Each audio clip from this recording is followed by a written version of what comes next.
Hello friends, welcome to my channel study for you.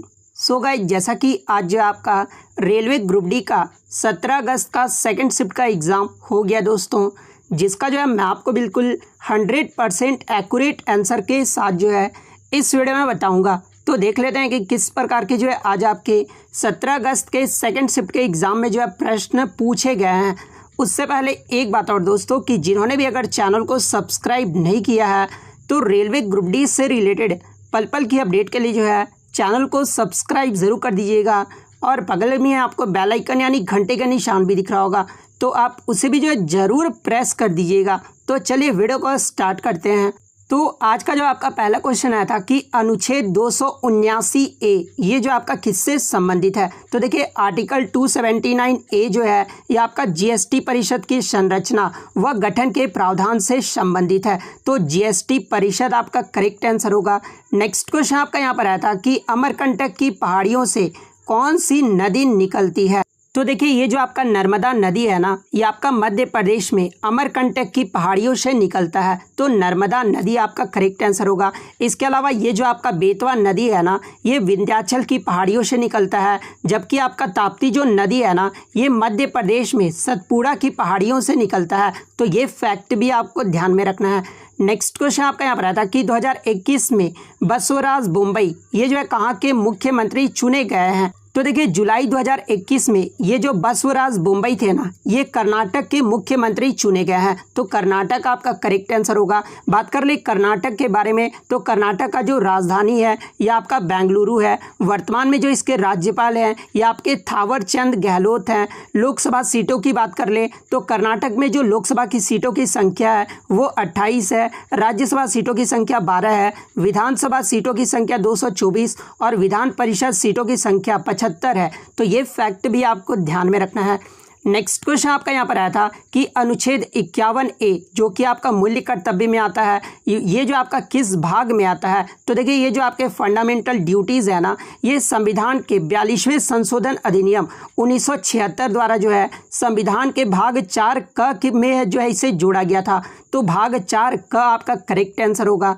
Next question आपका यहाँ पर आया था कि 2022 में CMIE के आंकड़ों के अनुसार सबसे ज़्यादा बेरोजगारी दर यानी अनएम्प्लॉयमेंट रेट जो है ये किस राज्य में है। तो देखिए 2022 में CMI के आंकड़ों के अनुसार सर्वाधिक जो बेरोजगारी दर है ना, ये आपका हरियाणा राज्य में है। हरियाणा राज्य में जो है 26.7% है। इसके अलावा सेकंड नंबर पे जो आपका राजस्थान और जम्मू कश्मीर में है, राजस्थान और जम्मू कश्मीर में 25% है, झारखंड में 14.5% है और बिहार में जो है 14.4% है। तो ये भी आपको ध्यान में रखना है। तो हरियाणा आपका यहाँ पे करेक्ट आंसर होगा। वहीं अगर सबसे कम बेरोजगारी दर पूछ ले तो सबसे कम जो बेरोजगारी दर है ना, ये आपका छत्तीसगढ़ राज्य में है। तो ये भी आपको ध्यान में रखना है। वहीं अगर आपसे CMIE का फुल फॉर्म पूछ ले तो देखिए CMIE का जो फुल फॉर्म होता है ना, वो centre for monitoring Indian economy होता है। तो इसका फुल फॉर्म भी आपको ध्यान में रखना है।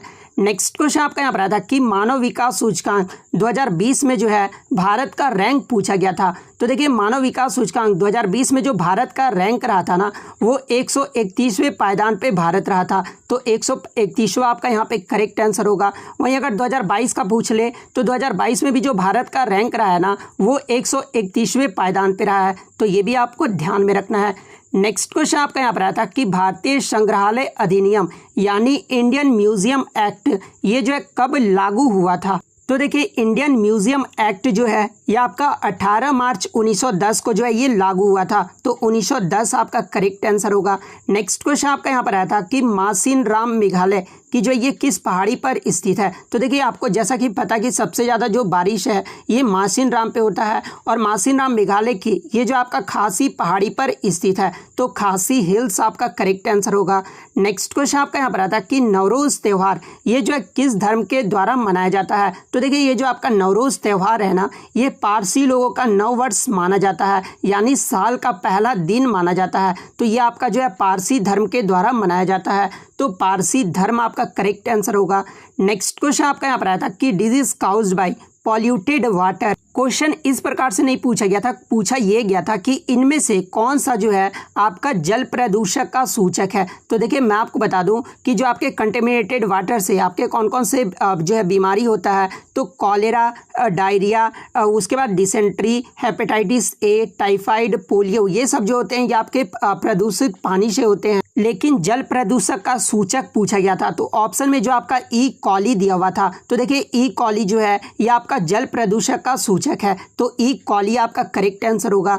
नेक्स्ट क्वेश्चन आपका यहाँ पर आता कि which part of the plant sale exchange the gases, यानी गैसों का जो आदान प्रदान है ना, ये पौधे के ऊतक के किस भाग से होता है। तो देखिए मैं आपको बता दूं कि पत्तियों में रंध्र नामक यानी स्टोमाटा नामक छोटे छिद्र होते हैं जिनका उपयोग गैसों के आदान प्रदान के लिए किया जाता है, तो आपका स्टोमाटा आपका करेक्ट आंसर होगा। नेक्स्ट क्वेश्चन आपका यहाँ पर आता कि विच स्पोर्ट प्लेड बाय संध्या गुरुंग, यानी संध्या गुरुंग जिन्हें 2021 में जो है द्रोणाचार्य पुरस्कार दिया गया है, वो जो है किस खेल से संबंधित है। तो जैसा कि आपको पता है कि ये जो आपका द्रोणाचार्य पुरस्कार है ये खेल के प्रशिक्षक यानी कोच को दिया जाता है, और इनका जो संध्या गुरुंग का जो संबंध है ना, ये बॉक्सिंग यानी मुक्केबाजी के जो है ये कोच हैं, तो बॉक्सिंग आपका यहाँ पे करेक्ट आंसर होगा। नेक्स्ट क्वेश्चन आपका यहाँ पर आता है कि भारत में पहली बार राष्ट्रीय आय का जो अनुमान है ना, ये किसने लगाया था। तो देखिए भारत में पहली बार जो राष्ट्रीय आय का अनुमान है ये दादा भाई नौरोजी के द्वारा लगाया गया था, और कब, तो 1867-68 में किया गया था, तो दादा भाई नौरोजी आपका करेक्ट आंसर होगा। और दादा भाई नौरोजी ने जो अनुमान लगाया था वो 20 व्यक्ति प्रति आय जो है वो अनुमान लगाया था, तो ये फैक्ट भी आपको ध्यान में रखना है। नेक्स्ट आपका यहाँ पर आया था कि what is the relation between focal length and radius of curvature, यानी रेडियस ऑफ कर्वेचर और फोकल लेंथ के बीच जो है ये आपका रिलेशन पूछा गया था। तो देखिए फोकस दूरी और वक्रता त्रिज्या के बीच जो रिलेशन होता है ना, वो F=R/2 का होता है, तो F=R/2 आपका करेक्ट आंसर होगा। नेक्स्ट क्वेश्चन आपका यहाँ पर आया था कि हाइड्रोजन परियोजना मध्य प्रदेश के किस जिले में शुरू किया गया है। तो देखिए ये जो आपका हाइड्रोजन परियोजना है ना, ये आपका मध्य प्रदेश के गुना जिले में जो है गेल के विजयपुर परिसर में जो इसे स्थापित किया गया है, तो गुना जिला ऑप्शन में दिया होगा, तो गुना जिला आपका करेक्ट आंसर होगा। नेक्स्ट क्वेश्चन आपका यहाँ पर आता है कि फ्लेमिंग के बाएं हाथ का नियम, यानी जो फ्लेमिंग लेफ्ट हैंड रूल है ना, इसमें अंगूठा और उंगली ये जो है क्या दर्शाता है। तो देखिए फ्लेमिंग लेफ्ट हैंड रूल आप ये देख लीजिए, ये फ्लेमिंग का लेफ्ट हैंड रूल है जिसमें अंगूठा जो है ये मोशन यानी गति की दिशा को दर्शाता है। वहीं अगर बात करें उंगली के बारे में, तो ये जो आपका बीच वाला उंगली होता है ना, ये आपका मैग्नेटिक फील्ड यानी चुंबकीय क्षेत्र को दर्शाता है। वहीं अगर बात कर ले इसके बारे में, तो ये जो आपका करंट यानी विद्युत धारक को दर्शाता है, तो ये ऑप्शन जो आपका यहाँ पे करेक्ट आंसर होगा। नेक्स्ट क्वेश्चन आपका यहाँ पर आया था कि संघाई हिरन ये जो है किस राज्य का राजकीय पशु है। तो देखिए हाल ही में जो संघाई हिरन है ना, ये बहुत ही चर्चाओं में रहा था, और ये जो आपका मणिपुर राज्य का राजकीय पशु है, तो मणिपुर आपका करेक्ट आंसर होगा। नेक्स्ट क्वेश्चन आपका यहाँ पर आता कि हाजी अली दरगाह ये जो आपका कहाँ पर स्थित है। तो देखिए ये जो आपका हाजी अली दरगाह है ना, ये मुंबई महाराष्ट्र में स्थित है, तो मुंबई महाराष्ट्र आपका करेक्ट आंसर होगा। नेक्स्ट क्वेश्चन आपका यहाँ पर आया था कि इनमें से कौन सा भाषा जो है वो सही सुमेलित नहीं दिया हुआ है। तो जहाँ पे ऑप्शन में आपका केरल में कन्नड़ दिया हुआ था, तो देखिए ये जो आपका कन्नड़ भाषा है ना, ये कर्नाटक राज्य का जो है भाषा है, तो ये ऑप्शन जो आपका करेक्ट आंसर होगा, क्योंकि भाषा कौन सा सुमेलित गलत दिया हुआ था ये पूछा गया था। वहीं अगर केरल के राजकीय भाषा की बात कर ले, तो देखिए केरल में जो है ये आपका मलयालम भाषा बोला जाता है, तो ये फैक्ट भी आपको ध्यान में रखना है।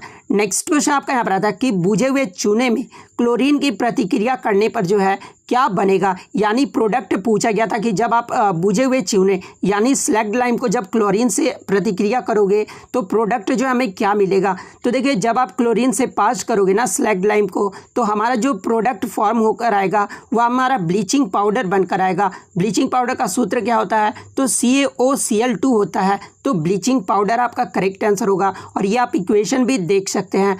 नेक्स्ट क्वेश्चन आपका यहाँ पर आता है कि पिंक प्रोटेक्शन प्रोजेक्ट ये जो है किस राज्य में शुरू किया गया है। तो देखिए महिलाओं के खिलाफ उत्पीड़न के बढ़ते मामलों को देखते हुए केरल पुलिस ने जो है पिंक प्रोटेक्शन नामक परियोजना को जो है शुरू किया है, तो केरल आपका यहाँ पे करेक्ट आंसर होगा। नेक्स्ट क्वेश्चन आपका यहाँ पर आया था कि number of cell in carbon, यानी कार्बन के सबसे बाहरी कोश में जो है इलेक्ट्रॉन की संख्या पूछी गई थी। तो देखिए कार्बन का जो एटॉमिक नंबर होता है वो 6 होता है, और इसमें जो बाहरी कोश में ये जो आपके 4 इलेक्ट्रॉन होते हैं, तो 4 आपका करेक्ट आंसर होगा। नेक्स्ट क्वेश्चन आपका यहाँ पर आया था कि निम्नलिखित तत्वों में से किसका परमाणु क्रमांक जो है ये सबसे अधिक होता है, जहाँ पे ऑप्शन में आपका नियोन, आर्सेनिक, सल्फर और फॉस्फोरस दिया हुआ था। तो देखिए नियोन की एटॉमिक नंबर की बात कर ले तो देखिए नियोन का जो एटॉमिक नंबर होता है वो 10 होता है। वहीं अगर आर्सेनिक की बात कर ले तो 33 इसका परमाणु क्रमांक होता है। सल्फर की बात कर ले तो सल्फर का जो है 16 परमाणु क्रमांक होता है, और फॉस्फोरस का जो है 15 होता है। तो इस अकॉर्डिंग जो सबसे ज़्यादा आपका परमाणु क्रमांक है ये आपका आर्सेनिक तत्व का है, तो आर्सेनिक आपका यहाँ पे करेक्ट आंसर होगा। नेक्स्ट क्वेश्चन आपका यहाँ पर आता कि which is not asexual reproduction, यानी इनमें से कौन सा अलैंगिक के प्रजनन का उदाहरण नहीं है, जहाँ पे ऑप्शन में आपका ग्राफ्टिंग, बडिंग, फ्रेगमेंटेशन और बाइनरी फिजन दिया हुआ था। तो देखिए ये जो आपका ग्राफ्टिंग है ना, ये आपका अलैंगिक के प्रजनन का उदाहरण नहीं है, तो ग्राफ्टिंग आपका करेक्ट आंसर होगा। नेक्स्ट क्वेश्चन, 4 और 5 ओम के 2 प्रतिरोधी यानी 2 रेजिस्टेंस 5 वोल्ट की बैटरी के साथ समानांतर में जुड़े हुए हैं, यानी पैरेलल जुड़े हुए हैं, तो सर्किट में जो है धारक की मात्रा पूछी गई थी। तो देखिए यहाँ पे आपका ओम्स नियम लगता है, ओम्स लॉ होता है। तो ओम्स का नियम क्या कहता है, तो V = IR, ये जो ओम्स का सूत्र होता है। इसके अलावा ये आपका यहाँ पर बोला गया है कि 5 वोल्ट की बैटरी के साथ जो है ये आपका समानांतर जुड़ा हुआ है, यानी पैरेलल जुड़ा हुआ है। तो देखिए रेजिस्टेंस में जो पैरेलल का फॉर्मूला होता है ये आपका 1/R total equal to 1/R1 plus 1/R2 equal to 1/Rn होता है। ये आपका पैरेलल का जो है फार्मूला होता है। तो इस फार्मूले पे आपको पुट कर देना था। तो सबसे पहले तो आपको पता होना चाहिए कि V का हमारा वैल्यू कितना दिया हुआ है। तो देखिए V का जो वैल्यू है ये हमारा 5 वोल्ट दिया हुआ है, और I हमारा नहीं दिया हुआ और R भी हमारा नहीं दिया हुआ है। तो R जो है यहाँ से इस फार्मूले से ईजिली निकाल लेंगे। तो इस फार्मूले में जब आप पुट करोगे ना तो 1 हमारा R टोटल कितना आएगा, तो 5/12 आएगा। यानी आपका यहाँ पर दिया हुआ है ओम, देखिए एक 4 ओम दिया हुआ है और एक 5 ओम दिया हुआ है। तो इसको जब कैलकुलेट करोगे तो 1/R टोटल हमारा कितना आएगा, तो 5/12 आएगा। यानी R हमारा कितना आएगा, तो 12/5 हमारा जो है वो R आ जाएगा। तो यहाँ से इजीली जो हम I यानी करंट निकाल लेंगे। तो I = हमारा क्या आएगा, V/R आएगा। तो V हमारा कितना दिया हुआ है, तो 5 दिया हुआ है, और R हमारा कितना निकल कर आया है, तो 12/5 आया है। तो ये हमारा ऊपर चल जाएगा। तो 5 × 5 कितना होता है, तो 25/12 आपका यहाँ पे करेक्ट आंसर होगा। नेक्स्ट क्वेश्चन आपका यहाँ पर आया था, क्वेश्चन था कि कटे हुए आलू पर आयोडीन का घोल डालने से उसका रंग जो है वो गहरा नीला हो जाता है। तो ये किस कारण होता है, यानी किस टेस्ट के कारण होता है। तो देखिए कटे हुए आलू पर जब आयोडीन का आप घोल डालोगे ना तो ये इसका जो रंग होता है ना वो गहरा नीला हो जाता है, और ये जो आपका स्टार्च टेस्ट यानी स्टार्च परीक्षण के कारण होता है। तो स्टार्च टेस्ट आपका करेक्ट आंसर होगा। नेक्स्ट क्वेश्चन आपका यहाँ पर आया था कि मूत्र निर्माण का सही क्रम आपको बताना था। तो देखिए मूत्र का जो फॉर्मेशन होता है ना, सबसे पहले आपका फिल्ट्रेशन, उसके बाद अल्ट्रा फिल्ट्रेशन होता है, उसके बाद रीएब्जॉर्बेशन होता है, उसके बाद सेक्रेशन होता है। तो ये क्रम से जिन्होंने भी ऑप्शन ठीक किया होगा उनका जो है यहाँ पे करेक्ट आंसर होगा। नेक्स्ट क्वेश्चन आपका यहाँ पर आया था कि इनमें से कौन सा रेडॉक्स अभिक्रिया का उदाहरण नहीं है। तो देखिए इसके ऑप्शन मुझे नहीं मिले हैं। जिस भी बच्चे को अगर इसका ऑप्शन पता है वो कमेंट करके बता सकते हैं। नेक्स्ट आपका यहाँ पर आया था कि किस प्रकार की अभिक्रिया से अवक्षेप बनता है। तो देखिए ये जो आपका डबल डिस्प्लेसमेंट रिएक्शन होता है ना, इसमें जो है प्रेसिपिटेट्स बनता है यानी अवक्षेप बनता है। तो डबल डिस्प्लेसमेंट रिएक्शन आपका करेक्ट आंसर होगा।